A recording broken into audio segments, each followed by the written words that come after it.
అందరికీ praise lord. మనము దేవుని సహాయం కొరకై ఒక చిన్న ప్రార్థన చేసుకుందాం. కృపా ప్రేమ గల తండ్రి, నీ పాదంలో కొందనాలు స్తోత్రాలనైనా ప్రభావ. మరి ఏ ఉదయకాలంనైనా నీ సన్నిధిలో ప్రభు మధ్యలోనైనా ప్రభావ, మరి ఈ యొక్క సహాయం నాకు సమయాన్ని ఇచ్చినందుకు ఎంతగానో వందనాలు చెల్లిస్తున్నాను నాయన ప్రభావ. మరి మీరు గొప్ప దేవుడు నాయన ప్రభావ. మరి ఈ యొక్క 11వ మాసంలో 4వ ఆదివారంలోనైనా ప్రభావ, మరి మమ్మల్ని ఇంకా కూడా సజీవ లెక్కలో ఉంచుతూ వచ్చినారు ప్రభావ. ఈ లోకంలో ఎంతోమంది ప్రభావ లేని వారుగా వెళ్ళిపోయిన వారుగా ఉన్నారు. అయితే మీరు మాకు బహుమానంగా ఈ యొక్క దినం ఇచ్చినందుకు వందనాలు స్తోత్రాలనైనా ప్రభావ. మరి ఈ యొక్క వాక్యంలోనైనా ప్రభావ, మరి కేవలము మీ యొక్క నోటి బూరగాను వాడుకోమని ప్రార్థిస్తూ యేసుకృష్ణ ప్రార్థిస్తున్నాం తండ్రి, ఆమేన్.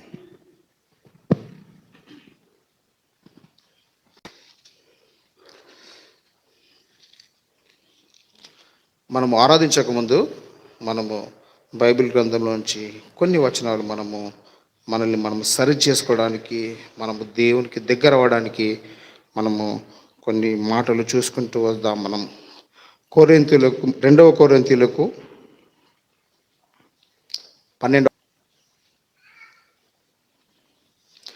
7వ వచనం నుంచి 10 వచనాలు మనం అందరము దయచేసి కలిసి చదువుకుందాం. 2వ కొరింథీయులకు 12వ అధ్యాయం 7వ వచనం నుంచి 10వ వచనం వరకు మనమందరము కలిసి చదువుకుందాం. నాకు కలిగిన ప్రత్యక్షతను బహు విశేషంగా ఉన్నందున నేను అత్యధికంగా హెచ్చించుకున్నందు నిమిత్తము నాకు శరీరంలో ఒక ముళ్ళు నేను అత్యధికంగా హెచ్చింపోకుండు నిమిత్తము నన్ను నలుగుట్టకు సాతాను యొక్క దూతగా ఉంచబడిను. అది నా యుద్ధ నుండి తొలగిపోవాలని దాని విషయమై ముమ్మారు ప్రభువును వేడుకొంటిని.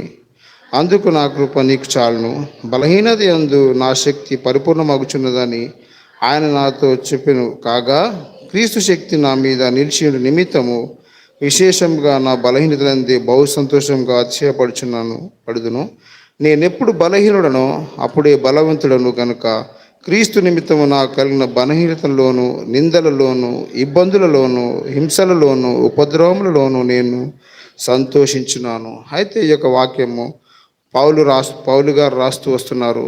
ఎందుకంటే అతను దేవుని పట్ల ఎంతగానో తెలిసినవాడు, దేవుని విషయం ఎంతగానో శ్రమనందినవాడు, దేవుని పట్ల ఎంతగానో నిందలు అవమానాలు కూడా పొందినవాడు. అయితే అతనే ఈ వాక్యంలో ఏమంటున్నాడంటే చూడండి, మరి ఒకసారి చదువుకుందాం.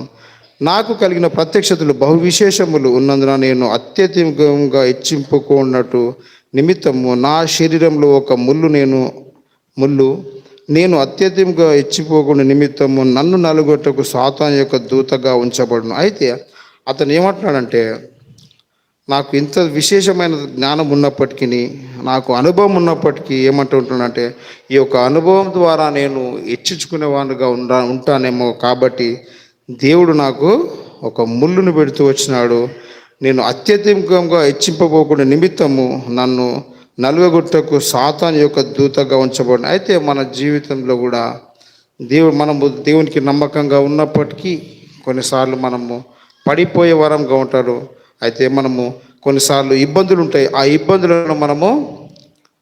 ఇబ్బందుల గురించి మనము ఇప్పుడు వింటూ వస్తున్నాం. ఎందుకంటే అంత గొప్ప పౌలు గారు రాస్తున్నాడు. ఏమంటారంటే, నాకు ఎంత ఉన్నప్పటికీ నేను హెచ్చిపోకున్నట్లు నన్ను నలుగొట్టడానికి ఒక ముళ్ళు అవసరం అని చెప్పేసి పౌలు గారు సెలవిస్తూ వస్తున్నాడు. ఆ యొక్క ముళ్ళు ఎలాంటిదంటే, ఆయన జీవితంలో ఎన్నో నిందలు, శ్రమలు, అవమానాలు కూడా పడుతూ వస్తున్నాడు.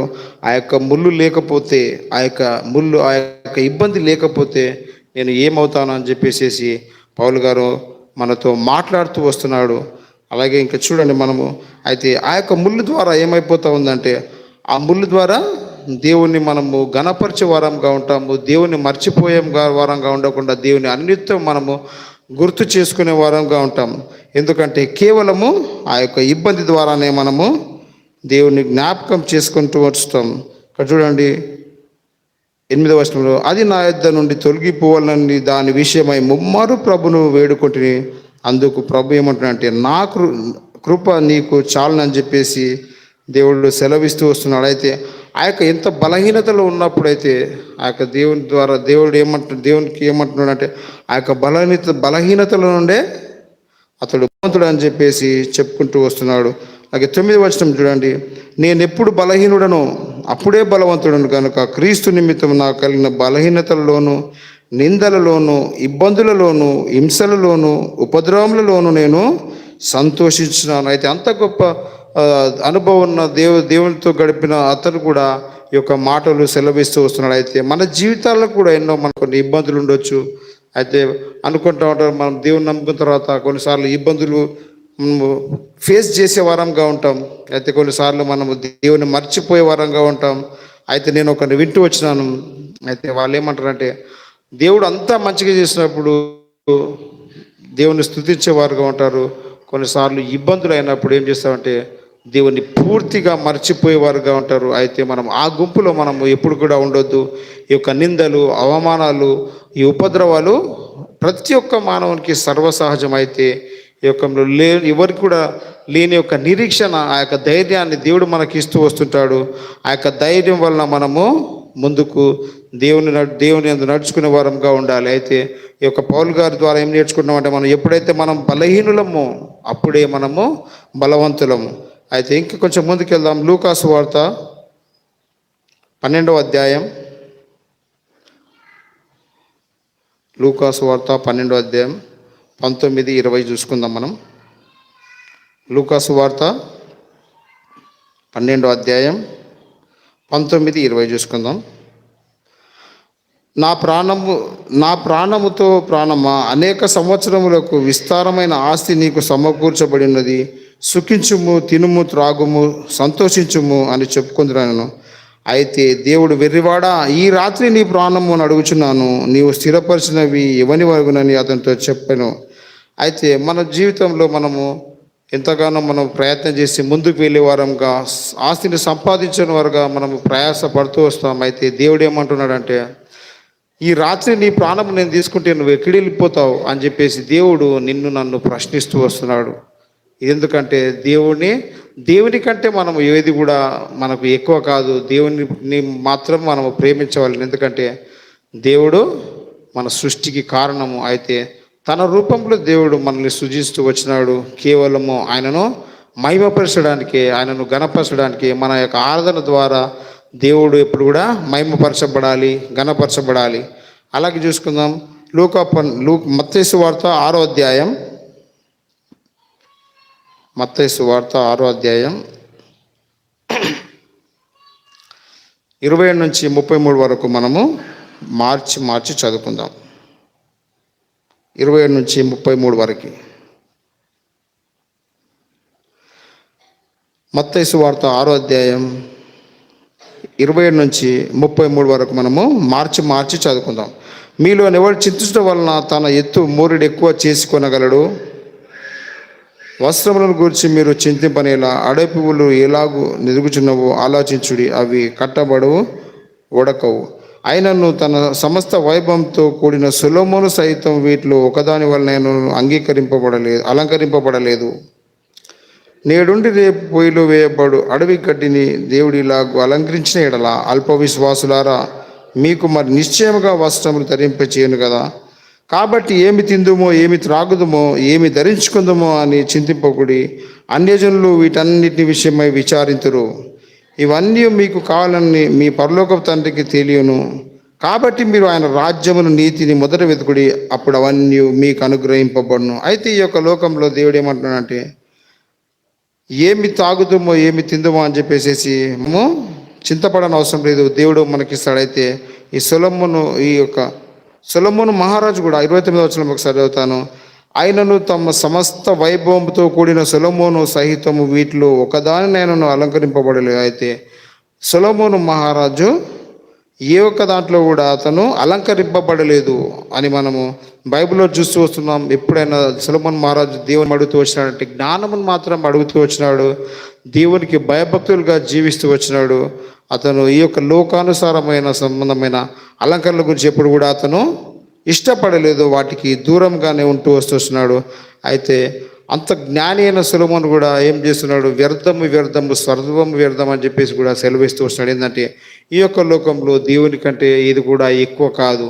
ఈ యొక్క లోకంలో మనం జీవించినంత వరకు మనం దేవునికి ఇష్టలముగా, దేవునికి ఇష్టానుసారంగా మనం జీవించవచ్చు అని చెప్పేసి ఈ యొక్క సొలొమోను మహారాజు కూడా మనకు సెలవిస్తూ వస్తున్నాడు, నేర్పిస్తూ వస్తున్నాడు. అయితే అంత గొప్ప జ్ఞాని, అలాగే పౌలు కూడా మనకేం చెప్తూ వస్తున్నాడంటే,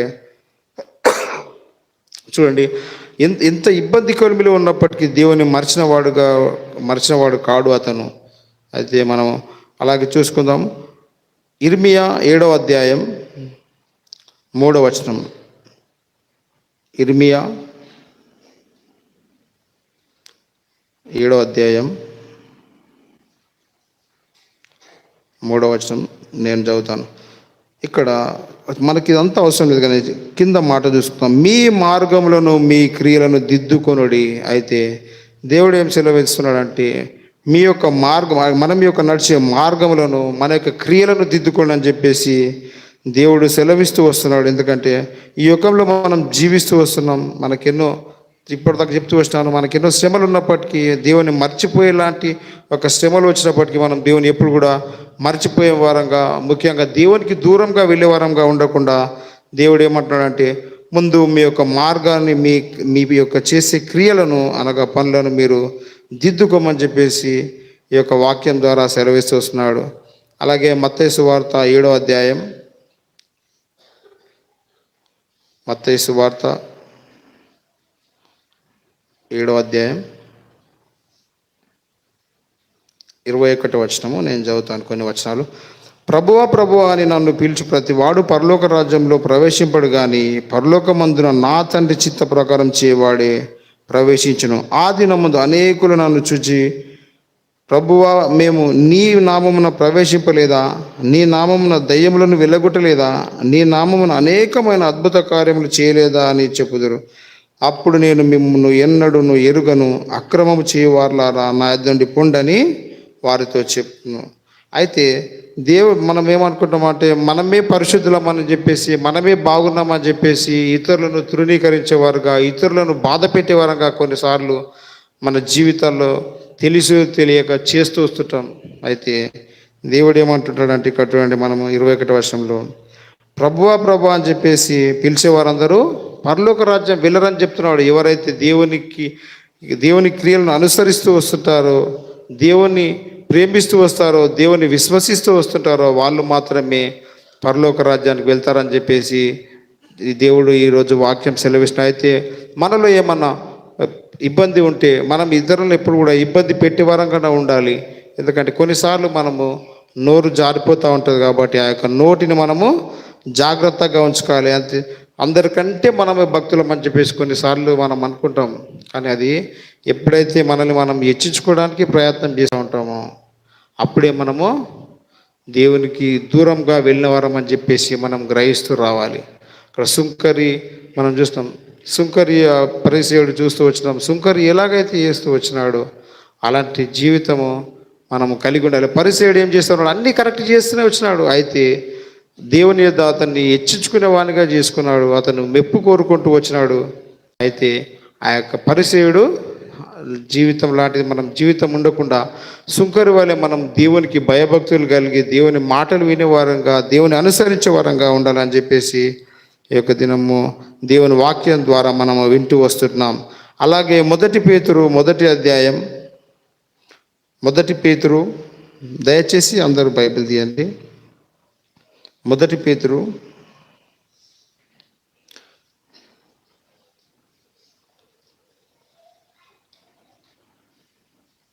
1వ అధ్యాయం 6 నుంచి కొన్ని వచనాలు నేను చదువుతాను. ఇందువలన మీరు మిక్కిలి ఆనందించున్నారు, కానీ అవసరమును బట్టి నానా విధములైన శోధనల చేత ప్రస్తుతమున కొంచెము కాలం మాత్రము దుఃఖం కలుగుచున్నది. నశించిపోవు సువర్ణము అగ్ని పరీక్ష వలన సిద్ధపరచబడుచున్నది కాదా, దానికంటే అమూల్యమైన మీ విశ్వాసము ఈ శోధనల చేత పరీక్షకు నిలిచినదై యేసుక్రీస్తు ప్రత్యక్షమైనప్పుడు మీకు మెప్పును మహిమను ఘనతను కలుగుటకు కారణమగును. మీరు ఆయనను చూడకపోయినను ఆయనను ప్రేమించున్నారు. ఇప్పుడు ఆయనను కళ్ళారా చూడకే విశ్వసించు మీ విశ్వాసమునకు ఫలము అనగా ఆత్మరక్షణను పొందుచు చెప్పనాశక్యమైన మహిమాయుక్తమైన సంతోషము గల వారై ఆనందించినారు. అయితే దేవుడు ఏం చెప్తున్నాడంటే ఇక్కడుండే వాక్యంలో, ఇందువల్ల మీరు మిక్కిలి ఆనందించినారు. ఈ యొక్క ప్రస్తుత కాలంలో కొంచెం శ్రమలు, దుఃఖములు, ఇబ్బందులు ఉన్నప్పటికీ మీరు వాటి గురించి బాధపడని అవసరం లేదు. అయితే బంగారం కూడా దానికి అగ్ని పరీక్ష తప్పదని చెప్పేసి ఈ యొక్క వాక్యం ద్వారా దేవుడు సెలవిస్తూ వస్తున్నాడు. అయితే దేవుడు ప్రత్యక్షమైనప్పుడు, యేసుక్రీస్తు ప్రత్యక్షమైనప్పుడు మీకు మెప్పు, మహిమ, ఘనత కలుగును. ఈ యొక్క లోకంలో ఘనత కంటే మనకు దేవుని దగ్గర ఎంత ఘనత కలగడమో ఎంతో మంచి విషయం. అయితే ఈ యొక్క లోకంలో మనం ఎప్పుడైతే తగ్గించుకున్న వారంగా ఉంటామో, ఎప్పుడైతే మనం ఇతరులను ప్రేమించే వారంగా ఉంటామో, దేవుని అనుసరించే వారంగా ఉంటామో, దేవుని అందు విశ్వాసం కలిగి ఉంటామో, అలాంటప్పుడు ఇవన్నీ జరుగుతూ వస్తాయి. అయితే మన గురించి మనం ఎప్పుడు కూడా మనం సరిదిద్దుకునే వారంగా ఉండాలి. ఆ యొక్క సరిదిద్దే మన జీవితాన్ని ముందుకు తీసుకువెళ్ళేదిగా ఉంటుంది. అలాగే చూసుకుందాం, ఇర్మియా 24వ అధ్యాయం 7వ వచనం.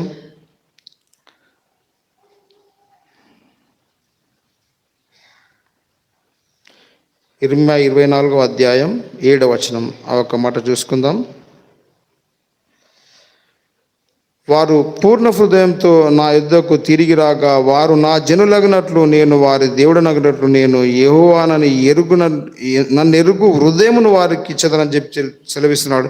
ఇవన్నీ మనం ఎప్పుడైతే కలిగి ఉంటామో దేవుడు మన మనసును మార్చేవాడుగా ఉంటాడు. అయితే మనం ఎప్పుడైనా మనం దేవుని మాట వింటేనే దేవుడు మనతో మాట్లాడేవాడుగా ఉంటాడు. అయితే మనం దేవుని ఎప్పుడైతే మనం దూరంగా ఉంటామో మన జీవితాలు మనమే నాశనం చేసుకునే వారంగా ఉంటాం.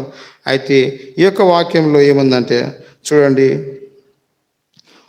ఏమంటారు, యెహోవాని నన్నెరుగు హృదయమును వారికి ఇచ్చదని చెప్పి సెలవిస్తున్నాడు. అంతకంటే ఇంకా మంచి మాట ఏమని చెప్పండి. అయితే మనము దేవుని బిడ్డలముగా ఉన్నాము, దేవునికి దగ్గరగా జీవిస్తూ వస్తున్నాము. మనము ప్రతి ఆదివారం దేవుని మాటలు వింటూ వస్తున్నాం, కూడికల ద్వారా మాటలు వింటూ వస్తున్నాం. మన జీవితాల్లో మనం సరిదిద్దుకొని దేవుడు మనకు చేసిన మేలన్నిటి బట్టి మనము దేవునికి వందనాలు, స్తుతులు చెల్లించే వారంగా ఉండాలి. మన జీవితంలో దేవుని మనం గణపరిచే వారంగా ఉండాలి. దేవుని ప్రేమించే బిడ్డలుగా ఉండాలి. అలాగే చూసుకుందాం, కీర్తనలు 118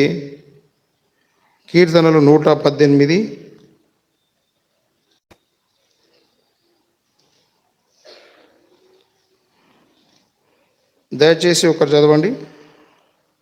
118:18వ వచనం. యెహోవా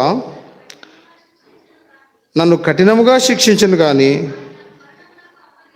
ఆయన నన్ను మరణమునకు అప్పగించలేదు. దేవుడు ఏం చేస్తున్నాడంటే మనము దేవుని ఎరిగిన తర్వాత మన జీవితంలో దేవునిలో నడిచేటప్పుడు ఎన్నో ఇరుకు ఇబ్బందులు వస్తాయి, కానీ దేవుడు మనల్ని కఠినముగా శిక్షించినప్పటికీ మనల్ని మరణమునకు మాత్రము తీసుకువెళ్ళేవాడుగా ఉన్నాడు. ఎందుకంటే ఆయన నన్ను ప్రేమించేవాడుగా ఉన్నాడు. ఆయన విలువ పెట్టి నన్ను కొన్నవానిగా ఉన్నాడు. కాబట్టి ఎంతో ప్రేమించేవాడు దేవుడు మనల్ని. అయితే మనల్ని కొన్ని సందర్భాల్లో, కొన్ని విషయాల్లో మనం ఎప్పుడైనా పొరపాటు చేసినట్టయితే దేవుడు మనల్ని కొన్ని కష్టతరమైన పరిస్థితులకు తీసుకువెళ్తాడు, కానీ మనము ప్రాణము తీసేవాడుగా ఉన్నాడు. ఎందుకంటే విలువ పెట్టి కొన్న తండ్రి నన్ను ప్రేమించేవాడుగానే ఉంటాడు, కానీ మన ప్రాణం తీసేవాడుగా ఉంటాడు. మనల్ని ఏం చేసేవాడు ఉంటాడంటే దేవుడు ఎప్పుడు కూడా మనం సరి చేయడానికి ఎలాంటి ఇబ్బందులు, కొలిమిలో మనల్ని అప్పుడప్పుడు ఉంచుతూ వస్తాడు. అలాగే చూడండి, కీర్తనలు 116, 8, 10 వచనాలు చూసుకుందాం. మనం 8 నుంచి అందరం కలిసి ఈ యొక్క 3 వచనాలు చదువుకుందాం. మనం 8, 9, 10. మరణము నుండి నా ప్రాణమును, కన్నీళ్లు విడవకుండా నా కన్నులను, జారిపడకుండా నా పాదములను నీవు తప్పించి ఉన్నావు. సజీవులున్న దేశములలో యెహోవా సన్నిధిని నేను కాలం గడుపుదును. నేను అలాగూ మాట్లాడి నమ్మిక ఉంచి తిని నేను మిగుల బాధపడిన వాడను కాను. అయితే ఒక దావీదు మహారాజు మాటలు రాస్తున్నాడు చూడండి. దావీదు మహారాజు గురించి మనం వింటూ వచ్చినాం. ఆ యొక్క చిన్న బాల్యతనం నుంచి అతను ఎంతగానో దేవునికి నమ్మకస్తుడుగా ఉన్నాడు. అయితే ఇక బైబిల్ గ్రంథంలో ఎక్కడ కూడా రాయలేని మాట దేవుడు రాస్తూ వచ్చినాడు. ఏంటంటే నా హృదయానుసారుడైన దావీదు అని చెప్పేసి దేవుడు ఈ యొక్క వాక్య గ్రంథంలో రాస్తూ వచ్చినాడు. అయితే ఆ యొక్క మాటలు ఎలా ఉంటుందంటే దేవుడు ఎంత ఇష్టానుసారుడు అంటే ఎప్పుడు దావీదు దేవుని గురించి ఆలోచించేవాడు. దేవుని కొన్నిసార్లు కొన్ని ఇబ్బందులు అయినప్పటికీ కూడా వాటిని ఏమంటున్నాడు, నేను అలాగూ మాట్లాడి నేను అలాగూ మాట్లాడి నమ్మిక ఇచ్చి నేను మిగుల బాధపడిన వాడు, ఏ విషయమైనా కానీ నేను బాధపడిన వాడు కాను. ఈ యొక్క 8వ వచనంలో చూడండి, మరణము నుండి నా ప్రాణమును, కన్నీళ్లు విడవకుండా నా కన్నులను, జారిపడకుండా నా పాదమును నీవు తప్పించున్నావు. సజీవులున్న దేశంలో యెహోవా సన్నిధిని నేను కాలం గడుపుతానని చెప్పేసి ఆ యొక్క దావీదుకు గొప్ప నిరీక్షణ ఉంది. అయితే ఆ యొక్క నిరీక్షణ మనకున్నదా, మనం ఒకసారి గమనించుకోవాల్సి ప్రియులారు. ఎందుకంటే ఈ యొక్క వాక్యంలో ప్రతి ఒక్క మాటకి ఎన్నో వాక్యాలకు దానికి లింక్ అయి ఉంటాయి. అది మనం ఎప్పుడైతే యథార్థంతో మనం చూసిన వారంగా ఉంటామో అవి మనకు అగుపడేవిగా ఉంటాయి. అలాగే ఇంకా కొంచెం ముందుకెళ్దాం. యెహెజ్కేలు 36వ అధ్యాయం 23వ వచనం. యెహెజ్కేలు గ్రంథం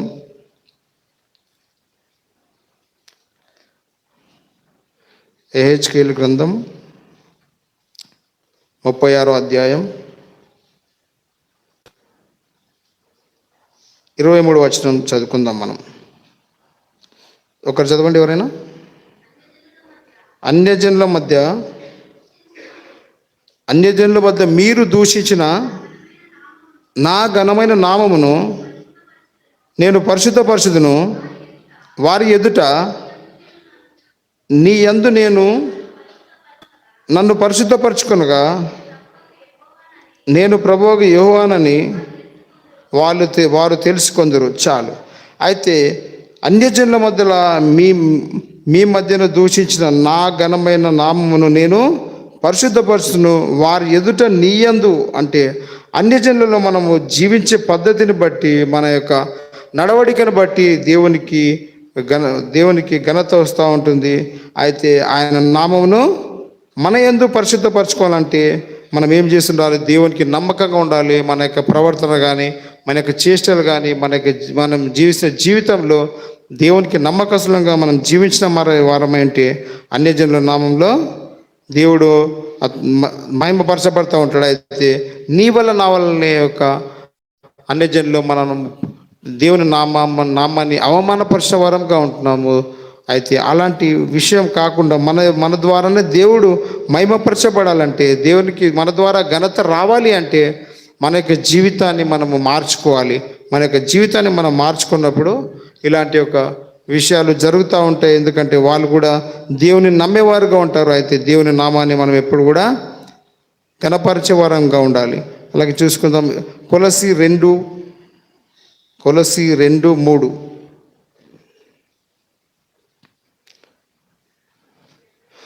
గట్టిగా చదవండి.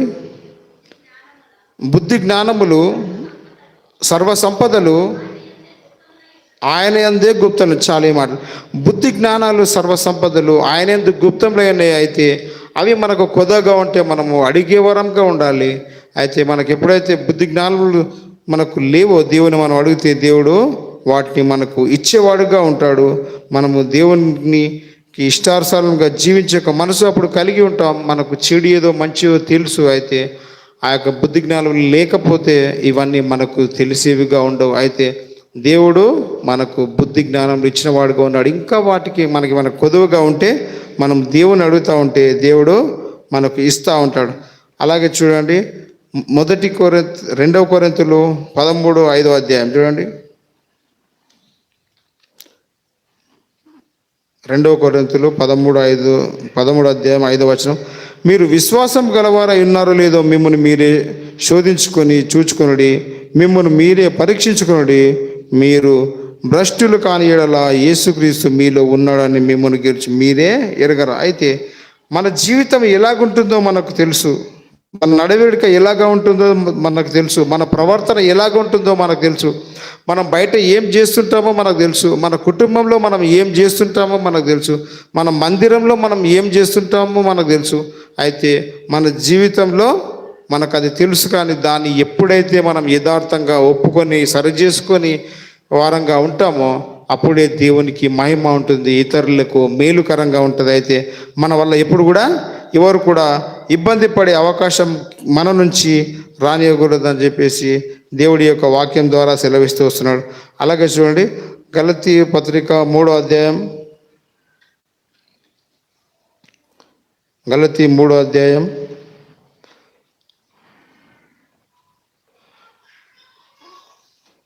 1-3 వరకు నేను చదువుతాను. ఓ అవివేకులైన గలతీయులారా, మిమ్మల్ని ఎవడు భ్రమ పెట్టెను? సిలువ వేయబడేట్టుగా యేసుక్రీస్తు మీ కళ్ళ ఎదుట ప్రదర్శింపబడిను కదా. ఇది ఏమాత్రము మీ వలన తెలుసుకొనగోరుచున్నాను. ధర్మశాస్త్ర సంబంధ క్రియల వలన ఆత్మను పొందితిరా, లేక విశ్వాసంతో వినుట వలన పొందితిరా?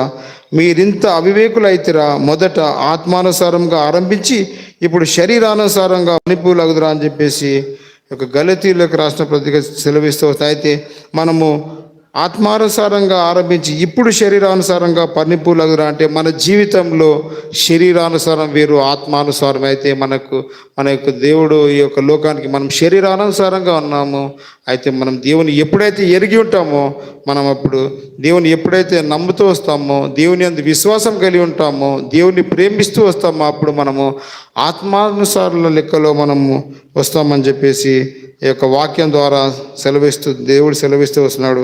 అలాగే చూసుకుందాం, 6వ వచనం 7వ వచనం కూడా నేను చదువుతాను చూడండి.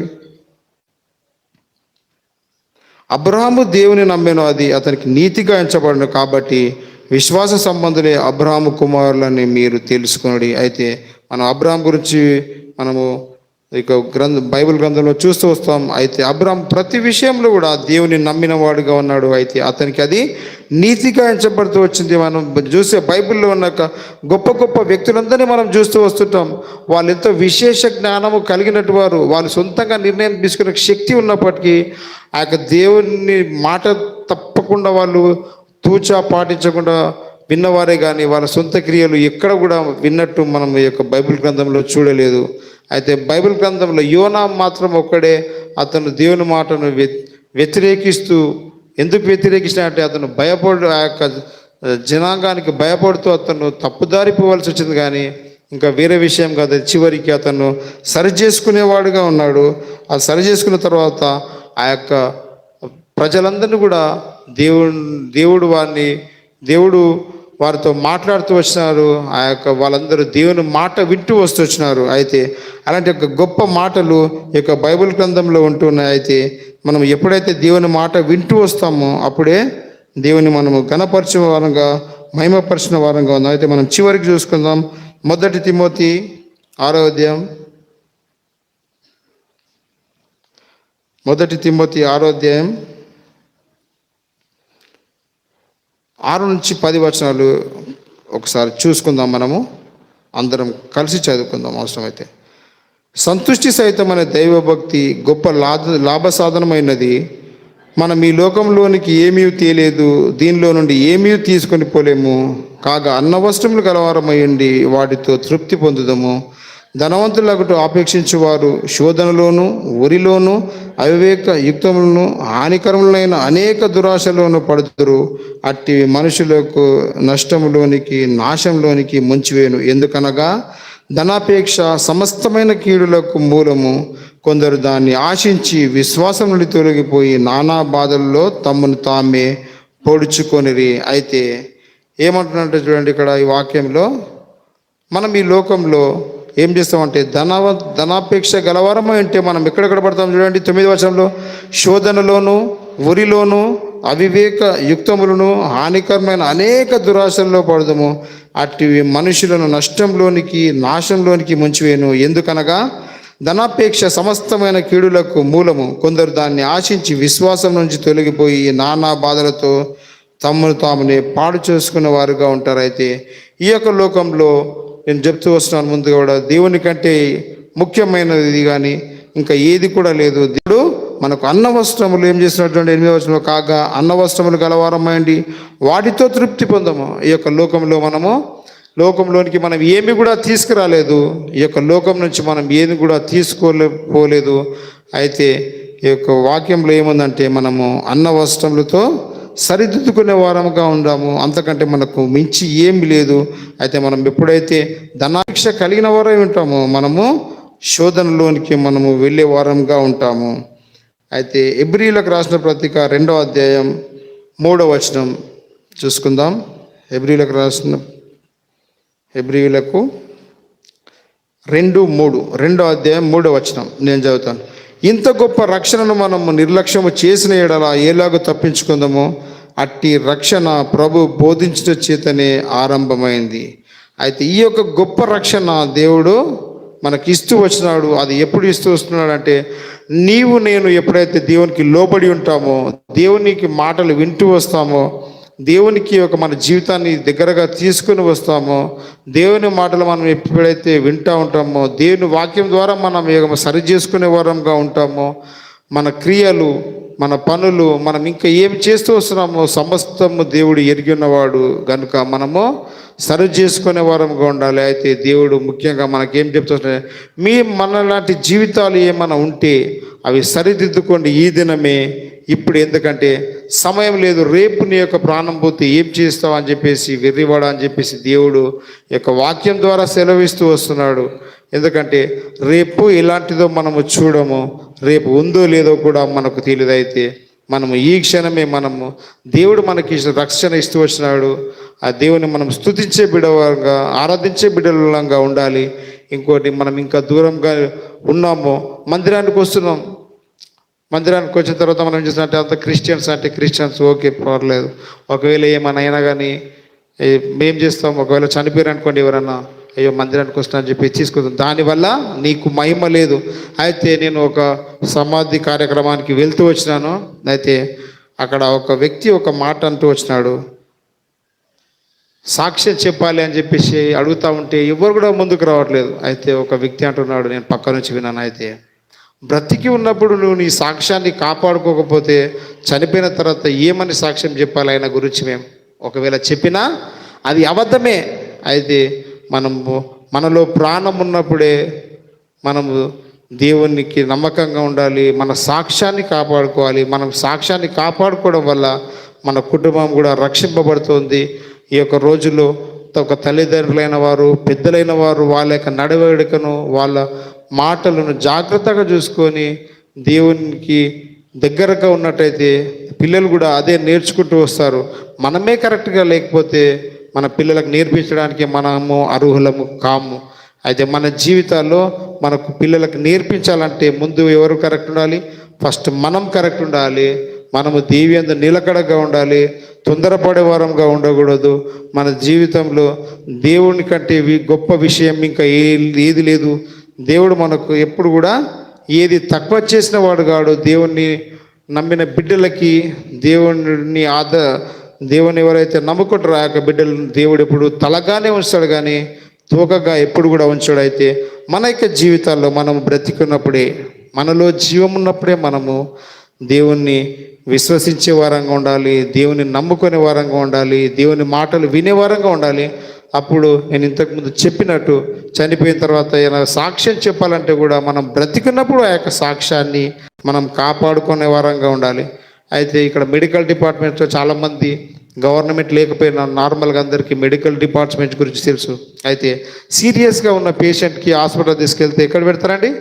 ఐసీయూలో పెడతారు. ఐసీయూలో పెట్టేసి ట్రీట్మెంట్ చేస్తూ ఉంటారు. అయితే అతని ప్రాణం పోయిన తర్వాత ఏం చేస్తారు చెప్పండి? అన్నీ స్విచ్ ఆఫ్ చేసేసి తీసుకెళ్ళండి అని చెప్తూ ఉంటారు. ఎందుకంటే దాని తర్వాత మనం ఏమిటికి కూడా పనికిరాము.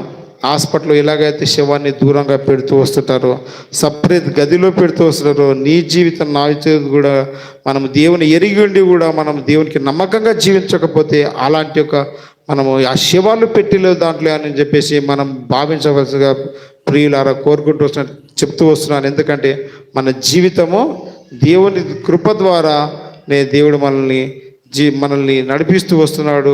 మనల్ని ఎప్పుడు కూడా దేవునికి దూరంగా ఉండకుండా మనము దేవునికి వీలైనంత దగ్గరగా ఉండేవారంగా మనం ఉండాలి. అలాగే చివరిగా చూసుకుంటూ వద్దాం మనము యాకోబు 1వ అధ్యాయం, యాకోబు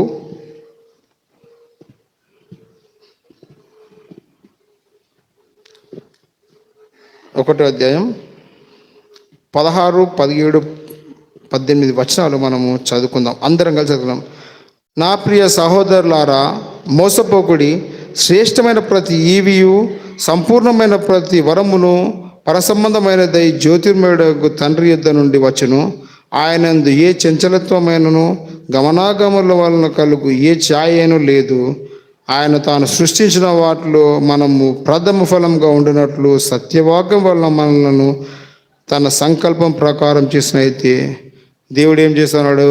అయ్యా బిడ్డ, మీరు మోసపోకండి, శ్రేష్టమైన ప్రతి ఈవిని దేవుడు మనకు ఇస్తూ వస్తున్నాడు. అలాగే దేవుడు మనల్ని ఎలాగ చేస్తూ వచ్చినాడంటే ఆయన ప్రథమ ఫలముగా చేస్తూ వచ్చినాడు.